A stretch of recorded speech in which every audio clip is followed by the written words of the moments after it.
Hello everyone, Radha Krishna, this is Ayana Agrawal. Today we will read about fire and ice. The fire and ice, we will understand the whole explanation. I hope you will like this lecture because we will provide you the best content with determination and motivation. So let's get started.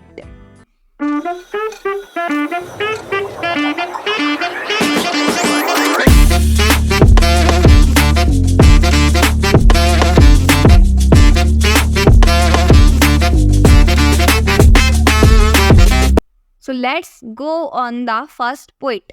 Who was the poet of this poem? Robert Frost. बच्चों देखो, there are two poems in your first chapter. Okay, what is our first chapter? Lengo. A letter to God. तो जो आपका letter to God वाला chapter है उसके अंदर आपकी दो पोएम है. पहली आपकी पोएम है वो है dust of snow and second जो आपकी पोएम है वो है फायर एंड आइस. तो दोनों के जो पोएट है वो सेम ही है, रॉबर्ट फ्रॉस्ट. तो रॉबर्ट फ्रॉस्ट के बारे में जानते हैं. Robert Frost get born San Francisco California. He was an American poet. हमारे जो पोएट थे रॉबर्ट फ्रॉस्ट, उनका जन्म कैलिफोर्निया में हुआ था. ये अमेरिकन पोएट थे. इनकी जो अचीवमेंट है वो पुलित्जर प्राइज़ है. बच्चों देखो यहाँ पर what is the meaning of Pulitzer prize. Pulitzer prize ऐसा होता है तो लिटरेचर के क्षेत्र में दिया जाता है या आपकी पोइट्री के फील्ड में दिया जाता है. Work known for the poem about rural life, nature and human experience in everyday situation. हमारे जो पोइट है रॉबर्ट फ्रॉस्ट, इन्होंने जो अपना काम है वो रूरल लाइफ के ऊपर किया है. अब rural life in the sense ऐसी लाइफ जो ग्रामीण क्षेत्र के लोगों से रिलेटेड होती है. नेचर यानी कि प्रकृति के बारे में. What is the human experience in every situation, और मानव अपनी रोज़मर्रा की ज़िंदगी में कैसा अनुभव करता है, वो अनुभव अच्छा है या बुरा है, उन सब के बारे में हमारे जो पोइट है रॉबर्ट फ्रॉस्ट, उन सब ने उन्होंने अपनी पोएम में डिफाइन किया है. इनको जो कॉन्ट्रीब्यूशन है इंग्लिश के अंदर वो अप टू मार्क है. इन्होंने हमारी इंग्लिश को एक नई ऊंचाई प्रदान की है. इनकी वजह से आज हमें इतना कुछ सीखने को और समझने को मिल रहा है. तो चलो आइए समझते हैं इनकी पोएम की थीम को. वो है fire and ice. Fire and ice by Frost explores humanity's potential downfall through emotions. हमारी जो पोएम फायर और आइस है वो मानवता के सामर्थ्य और उसके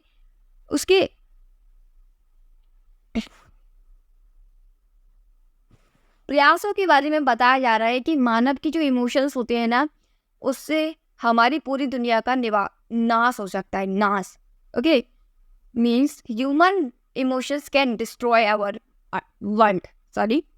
fire symbolizes burning desire and patience. जो हमारी फायर होती है यानी कि आग, किसका सिंबल होती है? वो हमारी दबी इच्छा और जुनून का सिंबल होती है. जबकि आइस रिप्रेजेंट कोल्डनेस एंड आपाती, और जबकि जो बर्फ होती है ना वो ठंडक और आपाती को रिप्रेजेंट करती है. Okay, the poem suggest both extremes, fiery, rage और आइसी, इंडिफरेंट.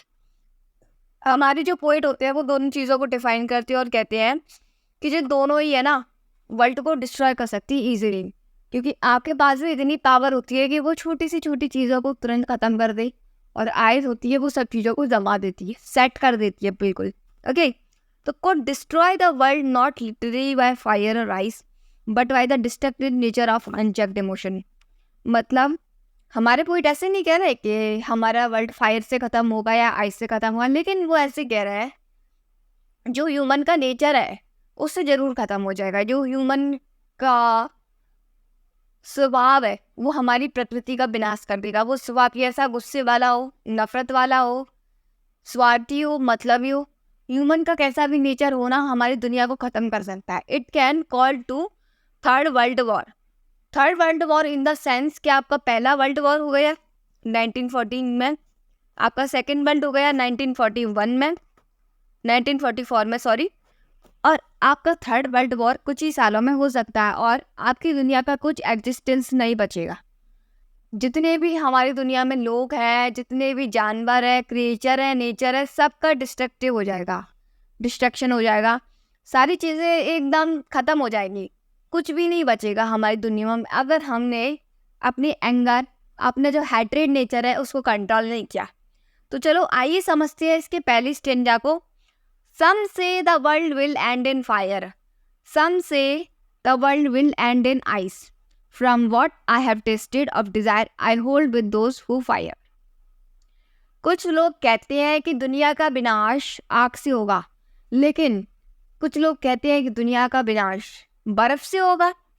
अब भाई हमारे जो पोइट होते हैं ना, वो किसकी साइड लेते हैं? हमारे जो पोइट होते हैं ना, वो कहते हैं मैं उन लोगों का फेवर करता हूँ जो कहते हैं कि दुनिया का विनाश आग से होगा। अब वो ऐसा क्यों बोलते हैं? वो बोलते हैं कि आग है ना, आग, व्हाट इज़ फायर, जो आग होती है वो टेम्परेचर को इंक्रीज करती है ना कि डिक्रीज। ओके, हमारे टेम्परेचर को हाई करती है।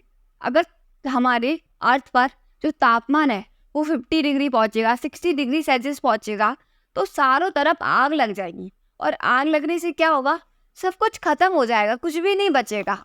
तो वही हमारे जो पोएट होते हैं आग का फेवर करते हैं, क्योंकि आग क्या है? आग गुस्सा है, जो इंसान की दबी हुई इच्छा है ना, उसका गुस्सा है। किसी भी से भी बदतमीजी से बात कर देना, किसी पे भड़कना, किसी के प्रति रिस्पॉन्सिबिलिटी ना होना किसी चीज़ पे, चाहे जैसे ऐसे रिएक्ट करना वैसे रिएक्ट करना, तो that is called the fire. जो आग होती है ना, आग बहुत बुरी चीज़ होती है। बोलते हैं ना कि आग से दूर रहना चाहिए। क्यों बोलते हैं? क्योंकि वो आग को एज अ एंगर रिप्रेजेंट करते हैं। एंगर इन द सेंस गुस्सा, दबी हुई इच्छा है। Okay, what is next? But if it had to perish twice, I think I know enough of it to say that for destruction ice is also a great and would suffice. हालांकि पहले अपन Paris का मतलब समझेंगे। Paris का मतलब होता है die, यानी कि मरना। मतलब हमारी जो दुनिया है ना, उसका विनाश दोनों तरीके से हो सकता है। आप इस इमेज में देखो, इस इमेज के अंदर आपको एक तरफ आग दिख रही है, दूसरी तरफ आपको फायर दिख रही है। आग ने जितनी भी बिल्डिंग्स है, जितनी भी फैक्ट्रीज है, सबको जला दिया है। और वही आइस ने क्या किया? सबको जमा दिया है। किसी में भी अपन सांस नहीं ले पा रहा है। आग से जो धुआं फैल रहा है, धुआं से हमारे जो फेफड़े यानी कि लंग्स, किडनी सब डैमेज हो गए। लेकिन आइस से हमें ब्रीथ नहीं आ पा रही, हम एक्सेल और इनहेल नहीं कर पा रहे। तो दोनों चीज़ों ने हमारे वर्ल्ड को कहीं ना कहीं डिस्ट्रॉय किया है। I know enough of it to say that for destruction ice. थोड़ी सी भी नफरत हमारी दुनिया को ख़त्म करने के लिए पर्याप्त है। Is also a great and would suffice. और ये महान पर्याप्तता होगी इसमें कि अगर हमारी दुनिया बर्फ़ से ख़त्म हो जाए। अब बर्फ़ से कैसे ख़त्म होगी? अगर बर्फ़ चलो मानो कि पूरी दुनिया पे बर्फ़ ही बर्फ़ जम गई है, हमारा जो टेम्परेचर है वो डिक्रीज़ हो गया है। अब टेम्परेचर डिक्रीज़ होने से क्या होगा? टेम्परेचर माइनस में पहुँचेगा। अब माइनस में पहुँचेगा तो जो हमारे पेड़ हैं, पेड़ों की पत्तियाँ हैं, उससे जो कार्बन डाइऑक्साइड को वो हमारे इन्वायरमेंट से लेते हैं, देन हमें ऑक्सीजन देते हैं। तो जो पेड़ों की पत्तियाँ हैं वो सांस नहीं ले पाएंगी। अगर वो सांस नहीं ले पाएंगी तो हमें भी ऑक्सीजन नहीं मिलेगी, और हमें ऑक्सीजन नहीं मिलेगी तो हम कैसे सर्वाइव करेंगे? Without oxygen we can't survive in this world. The first mandatory thing for human that is oxygen. Okay, oxygen is the most abundant and powerful thing in human body. Without oxygen nobody can survive in this world. आपने देखा होगा corona के time पे हमारे जो पूरी दुनिया में एपेटिक्स महामारी फैली थी, उस टाइम पे कितने लोग ऑक्सीजन की कमियों से मरे थे। जगह जगह लाशें पड़ी हुई थी। तो वो कैसे हुआ? ऑक्सीजन नहीं थी, क्योंकि इतने ऑक्सीजन सिलेंडर हमारे देश में थे नहीं, क्योंकि सफिशिएंट होते थे किसी हॉस्पिटल के अंदर लिमिटेड 1000, लेकिन पेशेंट 10,000। तो उनके लिए हम कहाँ से एकदम तुरंत कर ले ऑक्सीजन की जो व्यवस्था है वो। तो दैट्स वाई कितने सारे लोग मरे ऑक्सीजन की कमी से। अगर यहीं पे पूरी दुनिया में बर्फ़ जम जाए, तो बर्फ़ जमेगी तो कोई भी सांस नहीं ले पाएगा। किस किस के लिए हम ऑक्सीजन सिलेंडर की जो रिक्वायरमेंट करेंगे? तो वैसे ही हमारी पूरी दुनिया ख़त्म हो जाएगी, कोई एग्जिस्ट नहीं बचेगा। अगर हमने ऑक्सीजन की भी कहीं से कहीं ना अरेंजमेंट कर ली, तो हमारे पास क्या बचेगा? वाटर। तो वाटर भी जम गया होगा तो हम पियेंगे क्या? खाना भी नहीं मिलेगा। हर जगह ठंडी ठंडी होगी, कितने ब्लैंकेट यूज़ करोगे आप? कुछ भी पॉसिबल ही नहीं होगा, सब खत्म हो चुका होगा। हम खुद आइस से जम चुके होंगे, हमारा ब्लड जम चुका होगा, तो दुनिया एग्जिस्ट नहीं कर पाएगी। तो वही बोल रहा है कि हमारी जो नफरत और हमारा गुस्सा है ना, दोनों चीज़ें काफ़ी हैं हमारी दुनिया को डिस्ट्रॉय करने के लिए। हमें क्या करना इम्पोर्टेंट है? हमें अपने गुस्से पे और हमारे जो आपस में नफरत है उस पर कंट्रोल करने की ज़रूरत है। हमें आपस में ब्रदरहुड, सिंपैथी, एक दूसरे के प्रति लव और केयरिंग शो करनी चाहिए। अगर हम ये सारी चीज़ें ना, आज की दुनिया में इंसान भूल चुका है। Human is very selfish in today's world. वो सिर्फ अपने बारे में सोचता है। ही ऑलवेज थिंक्स लाइक दैट कि मैं अपने अंदर कैसे कैसे खुद के लिए खुशियाँ ढूंढ सकता हूँ। ही always thinks like that, but उसको इस चीज़ से बिल्कुल भी फ़र्क नहीं पड़ता है कि मेरा जो नेबरहुड है वो सेफ़ है कि नहीं, जो मेरे रिलेटिव्स है वो सेफ़ है कि नहीं। बस क्रिटिसाइज़ करना ह्यूमन की लाइफ में इम्पोर्टेंट रह गया है। इसके अलावा कुछ भी नहीं बचा, सिर्फ स्वार्थपन। So that's all. I hope you get this. It's time to read about the summary. Imagine the world ending in 2 days. 2 ways, sorry. One fiery explosion of ice freezing. कल्पना करना कि जो हमारी दुनिया है वो 2 चीज़ों से ख़त्म होगी। पहली किससे ख़त्म होगी? आग से। आग क्या है? गुस्सा। दूसरी चीज़ क्या है? बर्फ। बर्फ क्या है? नफरत। Fire could be wild desires like greed और what getting of tough hand. जो आग है ना, वो हमारी दबी हुई इच्छा है। दबी हुई इच्छा इज लाइक अ लालचीपना। अब लालचीपना इन द किस सेंस में बोला कि जब इंसान को गुस्सा आता है ना, तो वो लालची भी बनता है। वो उसके अंदर इतना स्वार्थ आता है, उसको लगता है कि सब मुझे मिल जाए, ये भी मिल जाए, वो भी मिल जाए, ये भी ले लूँ, वो भी ले लूँ। एक गाड़ी तो मिली, अरे 2 मिल जाती, एक मिला, मतलब ही नेवर फील सफिशिएंट और enough in himself.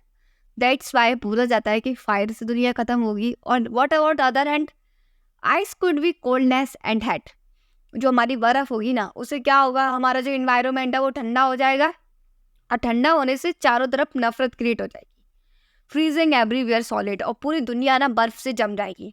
The poem doesn't say which is verse.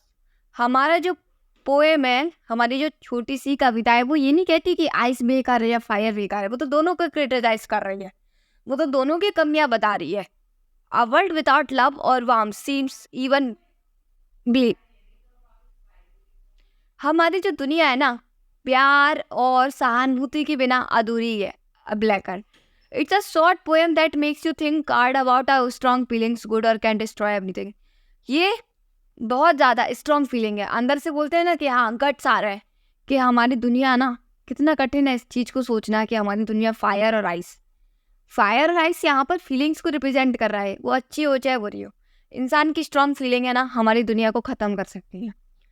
बोलते हैं ना कि किसी रिश्ते में एक छोटी सी गलतफहमी उस रिश्ते को ख़त्म करने के लिए काफ़ी होती है। वैसे इंसान की जो फीलिंग्स है ना, वो भी पूरी दुनिया को ख़त्म करने के लिए काफ़ी है, चाहे वो फीलिंग एंगर हो या हैट। तो वही हमारे पोइट एक्सप्लेन कर रहे हैं कि आप ये लड़ाई झगड़ा करते हो, जो भी आप करते हो, सबको भूल कर है ना एक पीस वाली लाइफ जीना स्टार्ट कर दो।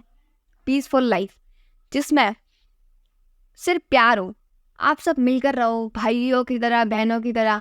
हमने अपनी कंट्रीज़ को कितनी सारे बॉर्डर्स में डिवाइड कर रखा है। हमने अपने अपनी स्टेट को, अपने अपने डिस्ट्रिक्ट को, अपने विलेज को, अपनी टाउन को हर जगह बांट दिया है। इतनी सारी हमने अपनी ज़मीन के अंदर गड्ढे कर दिए, हमने उसको पूरा डिस्ट्रॉय कर दिया। तो जो हमारे पोइट है ना, वो हमें एक्सप्लेन करते हैं कि सब चीज़ों को छोड़कर भाई बहनों की तरह रहो। क्या अपना क्या पराया, सब एक ही है, सबको एक दिन जाना है। तो बस सब कुछ भूलकर शांति से जियो। अगर आपको अपनी दुनिया में एक्जिस्टेंस करना है, दुनिया ख़त्म होने से बचानी है, तो I hope you get it. Thank you for watching. I hope you have a great day. I think you have enjoyed this lecture. If you want to see the whole explanation, just link as given in the description. Thank you. Have a great day. Radhe Krishna.